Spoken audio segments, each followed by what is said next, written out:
이스라엘 백성들 입장에서 생각해보면 선조들 때부터 하나님께서 간섭하셔서 뭐 선지자도 보내주시고 또 이렇게 언약도 주시고, 그래서 처음에 언약을 들었을 때는 막 모래알같이 네 백성이 많아지게, 네 자손이 많아지게 하겠다, 이런 아브라함의 언약도 그랬고, 뭐 노아 때 다시는 내가 화살 쪽을 너네 쪽으로 돌리지 않겠다, 이런 것도 그렇고, 무슨 말인지 잘 모르지만 어쨌든 하나하나 들으면서 하나님이 이런 약속하셨으니까 하나님이 계시는구나, 이것도 알게 되고, 이분이 우리의 왕이시구나, 이것도 알게 되고, 이분은 이분의 나라를 준비하시고 이분의 백성들을 준비하길 원하시는구나, 이것도 알게 되고, 또 백성들이 세상과 구별돼서 거룩하여지길 원하는구나, 그래서 율법도 많이 주시고, 그리고 이 백성들이 율법대로 살지 않고 우상을 섬겼을 때 나라를 잃게 하신 다음에 반드시 어떻게든 회복시키시고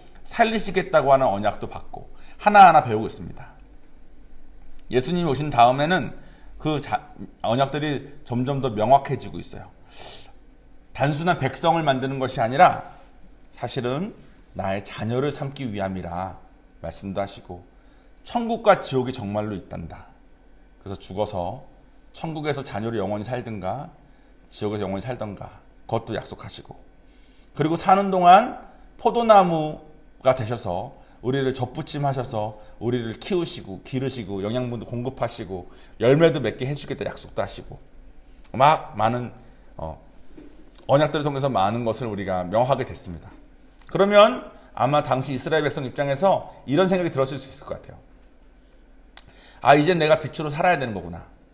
이제는 세상에서 그냥 살면 안 되고 빛으로 살아야 되는 거구나. 한번 해볼까 하는 마음으로 아마 시작한 사람들이 있었을 것 같아요. 근데 뭐 제가 예전에도 한번 말씀드렸고 앞으로도 아마 하겠지만, 베드로를 예수님께서 만나주시는 장면이 3번 나옵니다. 3번 만나주시는 장면이 나온단 말은 무슨 말이냐면, 한 번 만나주셨다가 베드로가 이게 진짜구나 하고 따랐다가 또 이거 아닌가 봐 하고 자기 원래 밥벌이 하는 거 어부였거든요. 다시 물고기 잡으러 세상으로 돌아갔다가 또 부르십니다. 그럼 또 가가지고 또 이게 맞구나, 따라가야 되겠구나 하고 따라가다가 또 이거 아니야, 이러다 나 굶어 죽을 것 같아. 그러니까 다시 또 물고기 잡으러 갔다가 그 다음 또 부르셨다는 거죠. 베드로처럼 그렇게 막 오른팔 같은 그런 제자도 하나님 길을 따를까, 그동안의 언약들이나 예수님 말씀을 들어보면 이게 정말 맞는 것 같지만 막상 해보면 겁나고, 막상 해보면 굶어 죽을 것 같고, 막상 해보면 예전에 자기가 살던 그 세상의 삶에 대해서 걱정스러운 마음들과 어려움들이 있는 것 같습니다. 여러분들은 어떻습니까? 제가 언약을 쭉 들었을 때 그래, 정말 하나님 살아 계시는구나, 또 이런 언약들이 있고 하나님의 성품상 약속을 반드시 지키시니까 내가 여기 붙어있으면 열매를 맺겠구나, 내가 빛으로 살면 상급이 있겠구나, 이런 것을 알고 해보고 싶다 가도 막상 하려고 하면 두렵거나 또 잘 안 되거나 하시진 않습니까? 저도 예전에 하나님 말씀대로 살면 제 작은 제 이성으로는 굶어 죽기 딱 좋은 거였습니다. 하나님의 길로 가는 것은 굶어 죽기 딱 좋은 길이구나. 근데 굶어 죽더라도 가는 거구나.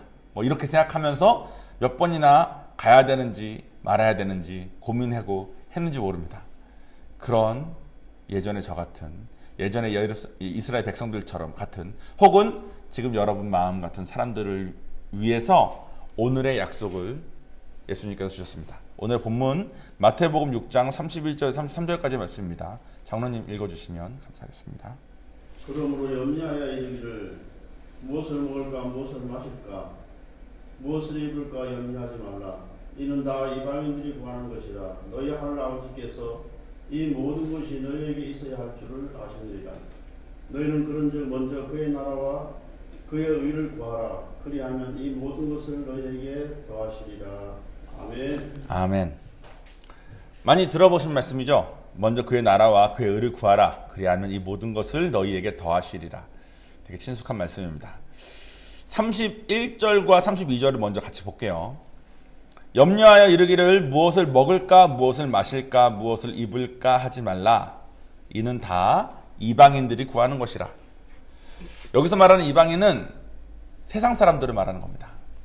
무엇을 먹어야 될지, 무엇을 마셔야 될지, 내가 먹고 살 수는 있을지, 굶어 죽진 않을지, 이런 걱정은 우리가 하나님에게 오기 전에 우리가 하던 걱정이라는 거예요.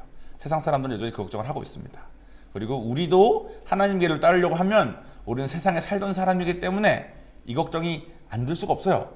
근데 예수님께서 친히 이거 하지 마라.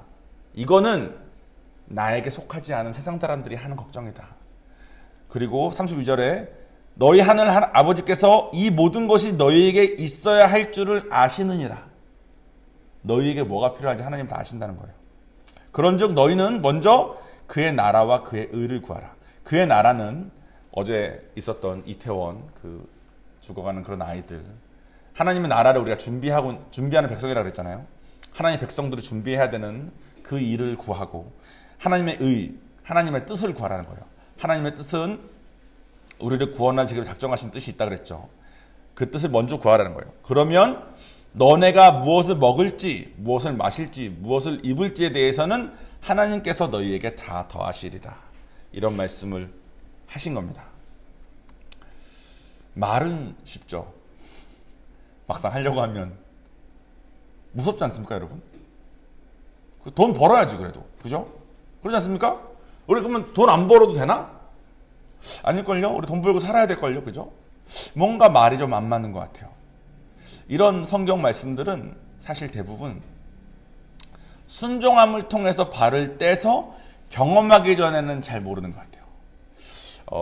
요즘 뭐 수경이랑 저랑 저희 와이프랑 얘기할 시간이 요즘 많이 있는데 이것저것 자주 만나고 또 얘기를 자주 하다 보면 뭐 이것저것 얘기가 많이 나옵니다. 그러다가 이제 금전적인 거에 대한 자유함 이런 얘기가 좀 나왔어요. 근데 제가 예전에 저의 과거 생각해 보니까 저는 유학 생활을 오래 했지 않습니까? 유학 생활을 제가 뭐 저희 아버지 군인이시니까 사실 그렇게 풍족한 유학 생활을 하지 못했습니다. 풍족한 애들이 주변에 많이 있었는데 물론 저보다 더 어려운 아이들도 많았어요. 그러니까 제가 저의 상황을 막 정말 나쁘게 생각하진 않습니다. 제가 부모님께서 어렵게 돈을 보내주셔서 학비도 다 되고 했습니다만 생활비는 제가 벌었어야 됐어요. 생활비 버는 게 만만치가 않습니다. 공부하면서 생활비 버는 게. 제가 기껏 할 수 있는 건 아르바이트고, 아르바이트로 주는 돈이 빤하니까 저는 아르바이트를 3개씩 했어야 됐습니다. 그래가지고 월요일날 시험 보는 공부는 금요일날 토요일날 하지 않으면, 금요일날 하지 않으면 못했어요. 막 토요일날은 하루 종일 일이고 주일날은 하루 종일 교회고 막 그러니까. 그래서 와 진짜 어렵다. 그래서 저는 돈 한 푼 한 푼이 되게 귀했습니다. 그래서 사실 하나님께 돈 걱정 없이 그냥 이렇게 하나님께 나아가는 것은 다른 거, 뭐 저의 시간을 드린다든가, 저의 뭐 젊은 제가 20대였으니까 20대에 저의 젊은 에너지를 드리는 거에 대해서는 뭐 훈련도 많이 받고 주전 많이 없이 갔지만 제가 물질에 대해서는 솔직히 많이 흔들렸던 게 사실이에요. 그리고 항상 제 마음 한켠에 하나님의 길로 따르다 보면 나를 아프리카로 보낼 것 같고, 아프리카로 보내면 난 굶어 죽을 것 같고, 굶어 죽기 전에 말라리아 걸려 죽을 것 같고, 이런 생각을 맨날 했었습니다. 한참 그렇게 살던 유학생활을 오래 했었으니까 제가 신앙생활 오래 하고 IGM 와서 배우면서도 물질에 대해서만큼은 항상 아까워하고, 인카운터 회비내라 그러면 아까워하고, 내가 봉사를 차라리 더 할게요 이런 마음으로 항상 있었습니다. 왜 돈을 걷냐? 돈은 좀 잘 버는 사람들이 내면 안 되냐? 나 같은 청년은 그냥 일하면 안 되겠냐? 이런 생각이 제 머릿속에 가득했었습니다. 하나님이 축복할래야 할 수 없는 상황이었겠죠.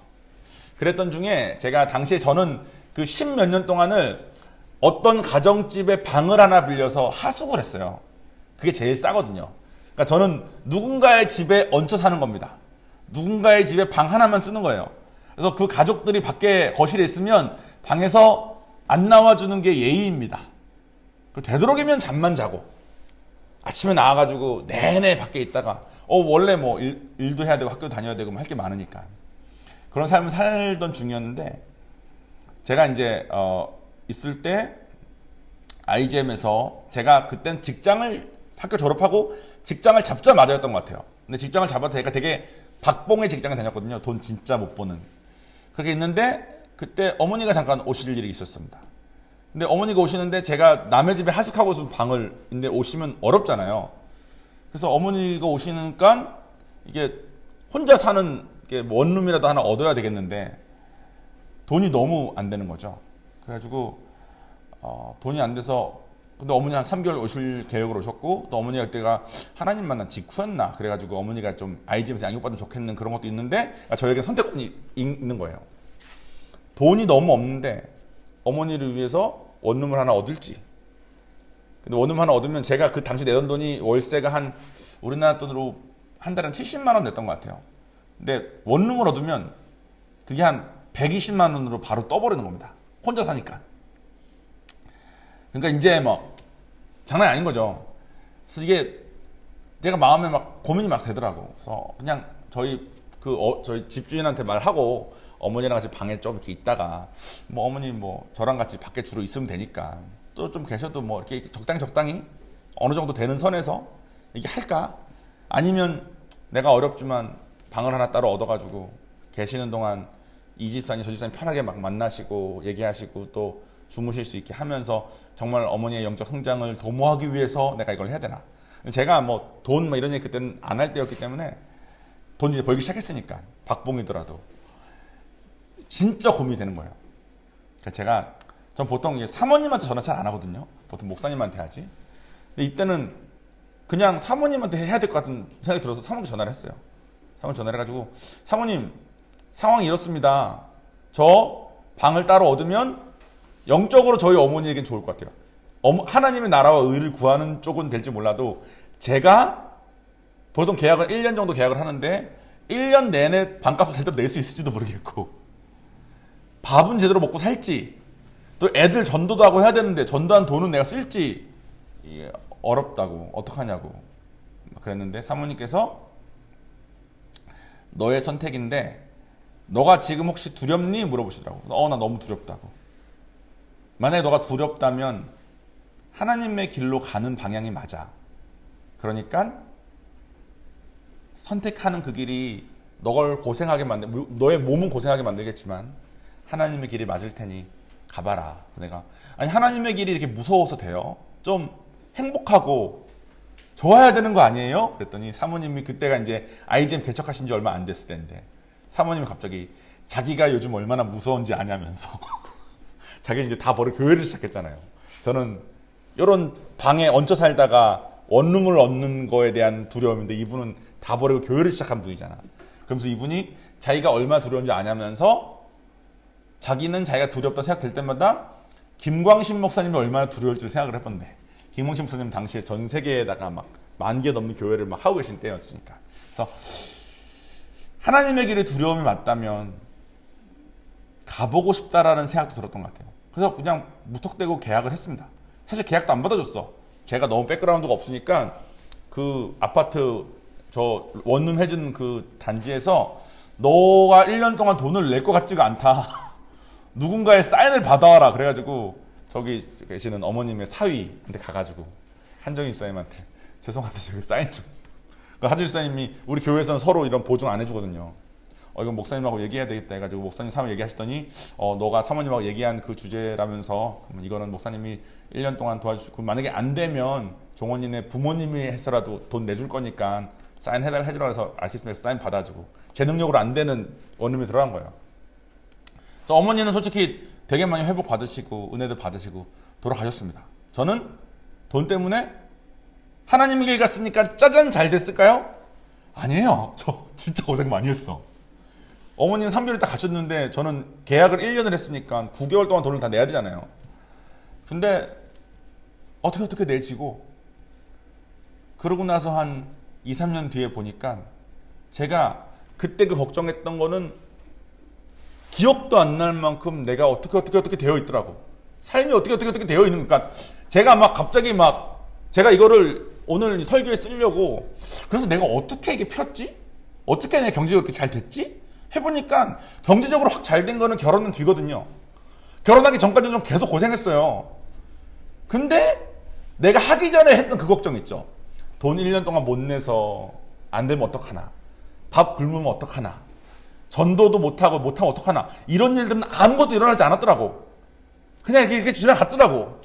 하나님께서 이렇게 채워주고 저렇게 채워주시고 갑자기 뭐 이렇게 조금 이렇게 돼가지고 어떻게 됐더라고. 한 번도 풍족한 적은 없었지만 고생했지만 하나님께서 나에게 필요한 걸 채우셨더라고요.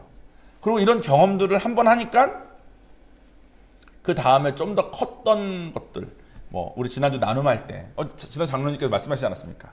첫 열매에 대한 거, 뭐 11조에 대한 거, 성경에 다 있는데 이거를 하기가 너무 어렵고, 하기만 하면 하나님께서 약속하시는 축복도 주시고 이렇게 살 텐데 너무 어렵고, 이거를 전하기도 너무 어렵고, 전하면 들으면 시험 들 수 있으니까요, 성도분들이. 그러니까 전하기도 어렵고 말하기도 어려운 게 이 돈 문제인데, 이 돈에 대한 말씀들이 정말 다 있고 이걸 정말 살아내면 축복이 이렇게 있는데 참 이게 어렵다, 이런 말씀을 같이 했지 않습니까? 근데 제가 그 70만 원이 120만 원 주님의 나라와 의를 위해서, 사실 주님의 나라와 의도 아니에요. 제 어머니지 않습니까? 제 어머니 영적으로 잘 되는 거 위해서 당신의 형편 진짜 바닥인데 이 바닥을 긁어서 괜찮을까 하는 그런 마음으로 갔던 그 경험을 했는데, 하나님께서 나와 함께 하신 것을 그냥 어떻게 사라진 걸 경험하고, 그 다음에 좀 더 큰 거 하다가 정말 좀 꽤 컸던 뭐 첫 열매 같은 것도 정말 어려웠는데 하나님께 드리고 이렇게 했더니, 제가 나중에 뭐 이것도 수경이랑 얘기하면서 내가 나온 얘기인데, 제가 한 번도 11조를 할 때 새 전으로 낸 적이 없었어요. 저는 항상 세후. 왜냐면 내가 실제로 받는 건 세후니까. 세금 후에 그 돈을 10분의 1 떼서 냈는데, 목사님, 신목사님한테 그걸 질문하는 사람들이 많습니다. 세금 전으로 11조를 합니까? 세금 후로 11조를 합니까? 그러면 목사님이 그런 고민이 든다면 11조를 그냥 안 하는 게 나아. 그러시죠. 왜요? 그러면 아니 그거는 네 마음은 하나님께서 받지도 못하시는데 너는 돈 쓰고 고생하지 않냐. 차라리 하나님께 마음을 드릴 수 있을 때 가져와라, 이렇게 말씀하시는데, 저는 그거를 건너 들으면서도 절대로 세금 전으로 내지 못했어요. 왜냐면 나의 마음은 여전히 세상 사람처럼 돈 걱정하고 뭘 먹을까, 뭘 마실까, 뭘 입을까, 이 걱정으로 가득한 사람이니까. 근데 결혼을 했는데 와이프가 세 전으로 따박따박 다 내는 거야. 그래서 제가 처음에 여보 우리 이거 괜찮을까? 근데 와이프가 아니 세금도 우리가 내는 거잖아. 세금도 내가 지출하는 거잖아. 그러니까 나는 다 받은 다음에 세금도 내고 이것도 내고 다 하는 거니까 11조는 전체 세금 전이 맞지, 뭐 이렇게 하는 거지. 내가 대단한 여자와 결혼했구나. 난 한 번도 못했던 세금 전 11조를 저 사람은 하는구나 해가지고 했는데, 결혼한 다음에 1년 안에 제 월급이 3배가 됐습니다. 그러니까 이거는 기억나는 간증인 거죠. 제가 어머니 그때 했을 때 진짜 없었을 때 그랬던 거거든요. 진짜 그건 첫걸음이었던 것 같아요. 돈에 대한 첫걸음. 그때는 어떻게 나를 도와주셨는지, 어떻게 나의 모든 걸 채우셨는지 기억이 안 나. 근데 고생한 적 없어요. 하나님께서 날 이렇게 하셨어. 이게 참, 우리가 세상에 있던 이방인처럼 살던 사람들이니까, 하나님을 만나기 전에 우리가 돈이 너무 중요하니까 이 돈에 대해서 드리기가 너무 어렵지만, 하나님은 약속한테 지키시는 분이시고 살아계시고 의료 항상 함께 하시니까 이분 말씀에 순종해서 우리가 발을 뗄 때마다 이분 약속하신 걸 지키실 텐데, 이것을 경험조차 할 수가 없구나. 이게 참 어렵구나. 그런 생각을 많이 했습니다. 말씀을 우리가 많이 배웁니다. 언약도 많이 배우고. 근데 배우기만 하면 솔직히 상관없어요. 배우기만 하면 두려울 일 없습니다. 그냥 나 알아. 11조에 대한 얘기 나오면 알아. 뭐 그의 나라 그의 의를 구하는 얘기 알아. 할 수 있지만, 이것을 막상 살아내 보려고 하면 아까 저처럼 걸리는 게 너무 많아요. 그리고 제가 그랬지 않습니까? 우리 집주인 아저씨 아줌마 좋은 분이었거든. 그분들한테 잘 말하면 저희 엄마 저랑 같이 좀 있을 수 있지 뭐. 그리고 그 다른 돈 좀 더 내겠다 그러면 되지 뭐. 그리고 뭐 한 끼, 두 끼 정도 맛있는 거 주인 사드리고 있잖아요. 그 적절하게 이렇게 할 수 있는 방법이 다 있거든. 근데 그렇게 적절히 이렇게 그거 적절히 왜 하냐 했을 때는 내 마음속에 세상 사람들과 똑같은 무엇을 먹을까, 무엇을 마실까, 무엇을 입을까에 대한 걱정이 있으니까 적절히 어떻게 이런 방법이 없는데, 이 적절히 어떻게 이런 방법은 우리 지난주인가 지지난주에 배웠던 하나님의 멍에에 내가 연결돼가지고 나의 멍에를 하나님한테 옮겨드리는 것이 아니라 내 멍에 나름 지고 거기다가 교회 일마저 명예로 그냥 지고 나 혼자 가는 거랑 똑같은 삶인 것 같아요. 그러니까 이게 아예 말씀대로 사는 게 오히려 훨씬 하나님의 축복도 따르고 뭐 이렇게 인도하시면 따르고 훨씬 편하지. 내가 적절히 예전에 제가 많이 했거든요. 세상과 교회를 적절히 잘 밸런스 맞춰서 적절히. 사람 죽어납니다, 여러분. 양다리 다리 다 찢어지고 정말 난리 납니다. 적당히 하는 게 더 어려운 것 같아요. 적당히 하는 게. 우리의 관심이 우리가 가진 거, 우리의 환경에 있습니다. 그래서 하나님한테 기도도 우리가 가진 거, 우리가 환경이 잘 되기를 기도해요. 내가 가진 돈이 이만큼이니까 이 돈이 이렇게 되게 해달라. 내가 가진 건강이 이러니까 이 건강을 이렇게 해달라. 우리는 우리가 가진 것에 대한 기도를 많이 합니다. 근데 하나님의 관심사는 우리예요. 그러니까 우리는 하나님의 일을 하는 것도, 저희 어머니가 오신대. 어머니를 잘 섬기고 싶어. 또 IGM의 권사님 막 이런 분들이 막 섬겨주시고 싶어 하시고 그래. 근데 그거를 원하는 그 마음을 따르려고 하기에 제 눈에 보이는 건 난 지금 돈을 이만큼 벌고 있는데, 나 지금 방 하나에 얹혀 사는데 어떻게 되지? 이런 것들만 내 눈에 보이니까 이런 제 눈에 보이는 것들 때문에 순종을 매번 못했던 것 같아요. 근데 하나님의 관심은 네가 이런 환경이어도 나를 따르는 너, 저런 환경이어도 나를 신뢰하는 너, 즉 우리한테 관심이 있습니다. 하나님은 우리의 주변 환경을 좋게 만들려는 게 아니라 우리를 좋게 만들려고 하고 계신 거예요. 우리가 성장하고 우리가 변화받고 우리가 열매 맺는 거.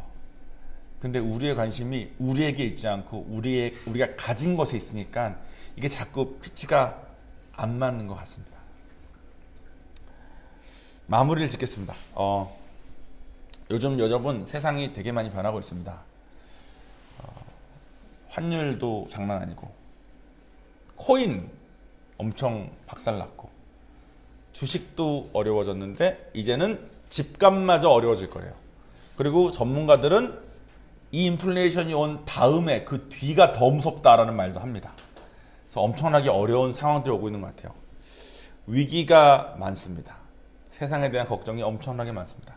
사실 저도 우리 성도분들 괜찮으실지 항상 걱정하면서 기도하고 있습니다.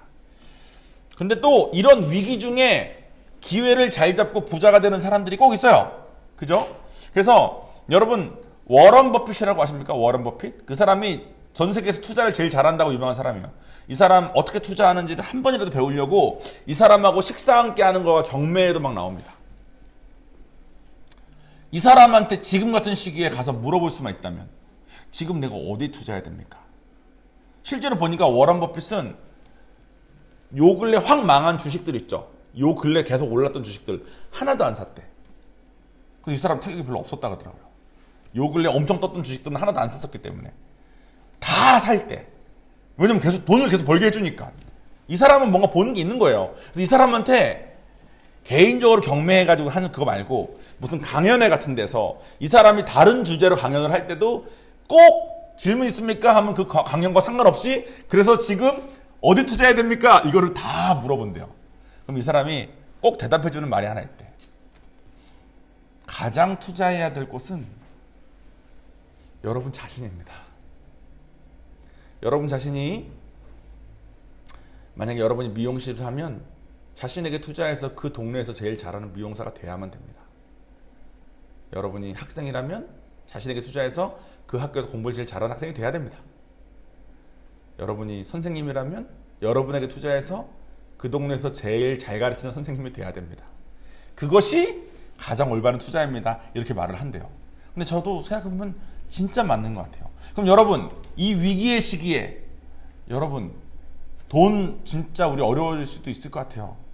그죠? 우리는 하나님께 속한 자예요. 자, 여러분 이거 잘 풀어보세요. 우리는 하나님께 속한 자예요. 세상에 속한 자들이 뭘 먹을까, 뭘 마실까, 뭘 입을까 걱정한대. 우리는 하나님께 속한 자야. 근데 투자를 할 때, 지금까지 어려운 시기에 투자를 할 때 가장 좋은 투자처는 자기 자신이래. 그러면 우리는 어디에 투자해야 되겠습니까? 다시. 자, 엄청나게 어려운 시기가 왔습니다. 물질적으로 되게 어려운 시기가 왔어요. 맞죠? 그건 다 알아요. 그죠? 지금도 누군가 머리를 잘 굴려서 잘 투자하는 사람은 부자가 될 거예요, 아마. 그쵸? 근데 우리는 믿는 사람이야. 그러니까 우리는 무엇을 먹을까, 입을까, 먹을까 걱정하지 말고 하나님께 붙어있으면 하나님께 알아서 하신대. 이 어려운 시기에도 알아서 하시실 거래. 그러면 워런 버핏이 말하는 것처럼 자기 자신한테 투자하는 게 제일 좋은데 지금 여러분은 여러분의 뭐에 투자를 해야 된다고 생각됩니까? 답은 하나님과 하나님의 나라와 의에 투자를 해야 되는 겁니다. 그게 오늘 본 말씀이니까. 약속하신 거예요. 이분은 성품상 한 번 약속한 거 어길 수가 없는 거예요. 그죠? 이분의 약속상 이 어려운 시기에 어디에 투자해야 될지 모르겠는 이 어려운 시기에 여러분이 여러분 자신의 영혼을 위해서 여러분이 하나님의 나라와 하나님의 의에 투자를 하는 거면 하면 여러분이 뭘 먹고 뭘 마실고 뭘 입을지는 하나님께서 하신다는 거예요. 제가 70만 원짜리 방에서 120만 원짜리 혼자 사는 원룸 70만 원짜리 참고 70만 원짜리 방은 되게 부자 동네에 있었습니다. 부자 동네에 좋은 집에 방 하나인데 120만 원짜리 원룸은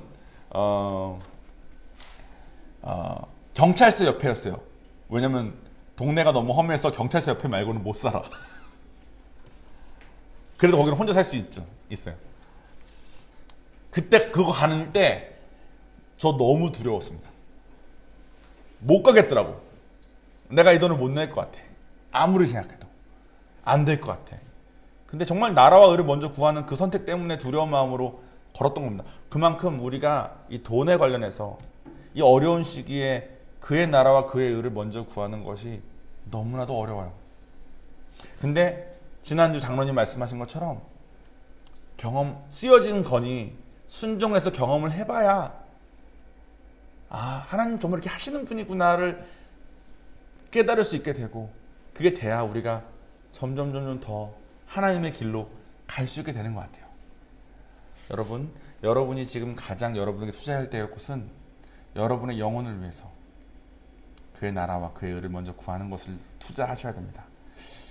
조금 유식한 얘기로 교부라고 있어요. 그 우리 기독교 역사 초창기 때 뭐 제자들 다 죽고 나서 진짜 뭐 하나님 믿음 좋고 똑똑하신 분들이 많이 가르쳐줬어. 근데 되게 유명했던 교부 중에 오리겐이라는 교부가 있는데 이 교부가 오늘의 본문에 대해서 뭐라 그랬냐면 너희가 가장 중요한 것을 추구하면 자질구레한 조그만 것들은 덤으로 내가 다 줄게라는 말씀을 하신 거래. 우리는 세상에 있던 것처럼 자질구레하고 조그만 것들에 마음이 다 가 있지만 이 마음 잠깐 내려놓고 하나님의 가장 중요한 것을 추구해 보면 하나님께서 우리에게 중요했던 그 자질구레하고 조그만 것들은 알아서 다 채우실 거다. 이것을 반드시 순종해서 경험해 보라 그렇게 말씀하시더라고요. 여러분 제가 이렇게 설교해도 다음 주에 아무것도 하지 않으신 채 오실 수 있다는 걸 알고 있습니다. 하지만 여러분 또 듣고 또 격려받고 또 여러분이 아마 삶의 어느 순간 오늘의 이 설교가 갑자기 하나님께 생각나게 하실 때가 있을 거야. 이게 그거구나. 그때 저도 그런 기회가 한 10번 오면 한 7번은 실패합니다. 한 3번 순종하는 것 같아.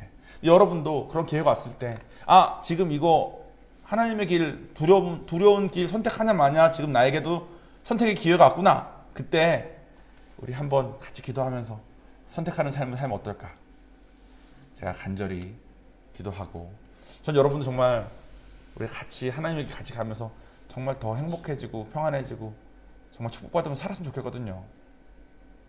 단순히 천국 가는 것뿐만 아니라 우리 다 그렇게 행복하게 살았으면 좋겠습니다. 기도하겠습니다.